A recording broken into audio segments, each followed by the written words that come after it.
Waajjirri dargaggoo fi ispoortii bulchiinsa magaalaa Adaamaa sosochii maas ispoortii gaggeesse. Sochiin ispoortii hariiroo fi tokkummaa gaarii naannoo fi garee jidduutti uumuu madda galii ta'uudhaan biyya sadarkaa naannoorraa hanga idil addunyaatti beeksisuu, obbolummaa cimsuu fi dhibeewwan adda addaa ittisuu akkasumas boca qaama bareedaa akka qabaatan taasisuun beekama. Kanuma bu'uura taasisuun waajjirri dargaggoo fi ispoortii magaalaa Adaamaa sosochii maas ispoortii ayyaana qillee sababeeffachuun kan qopheesse yoo ta'u, saganticha irratti hooggansi magaalaa Adaamaa daa'immanii fi dargaggeeyyiin ispoortii hojjetan kutaa magaalaa hundarraa hirmaatanii jiru. Itti aanaan kantiibaa magaalaa Adaamaa obbo Nigaatuu Mootummaa sosochiin maas ispoortii hawaasa fayya qabeessa uumuu fi dhibeewwan adda addaa ittisuu keessatti gahee olaanaa qaba. Kanaaf hawaasa hirmaachisuun gaggeessine jedhan. Maas ispoortiin kun immoo kaayyoowwan gurguddaa tokko kan qabudha. Isaan keessaa inni jalqabaa keessattuu hawaasa fayya qabeessa ta'e uumuudhaaf sochiin ispoortii yeroo kamuu murteessaadha. Kanaaf dirree ispoortii qofatti osoo hin taane daandii irratti mana taa'anis hojii ispoortii wajjin wal qabatu sochii qaama gaafa taasisnu hawaasni kun fayya qabeessa ta'a.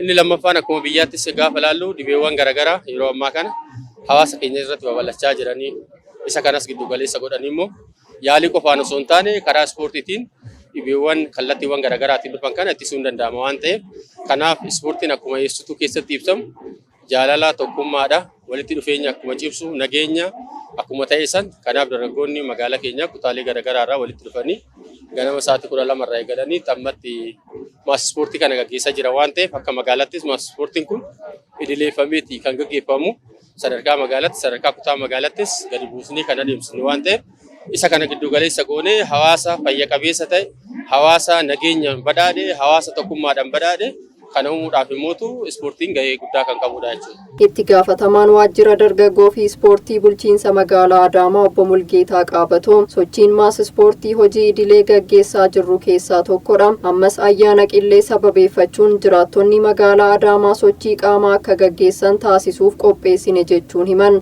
Maas ispoortii kana jiini galee torbee lammaffaa itti fufiinsaan gaggeessaa kan jirrudha. Kanaaf hojii idilee kennaadha.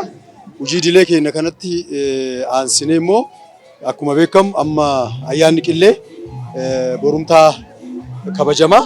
Kanaaf ayyaana qillee kana sababeeffachuudhaan uummanni keenya jalqaba baga nagaan isiin ga'e jennee itti aansuudhaan immoo ayyaana kana sababeeffachuudhaan namni nyaata garaagaraa bal'innaadhaan haalli inni itti fayyadamu jira. Yeroo baay'ee immoo hawaasni keenya teessoo baay'ata. Hojjetaan hooggansi keenya hundinuu amala hojii isaanii ta'anii hojjetan waan ta'eef carraa ispoortii hojjechuu hin argatanii.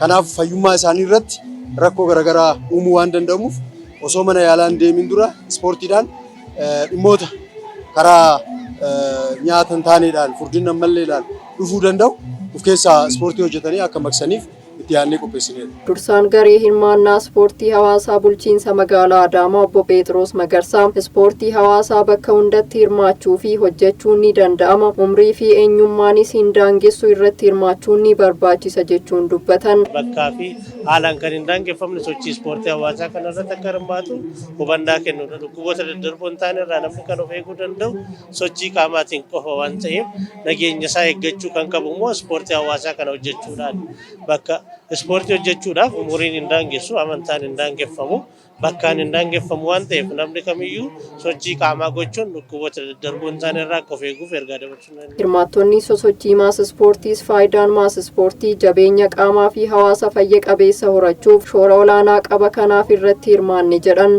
Asitti kan argamne ganamaan maas ispoortii hojjechuu fi maas ispoortiin nuufis ta'ee nama biraatiif shaggaadha.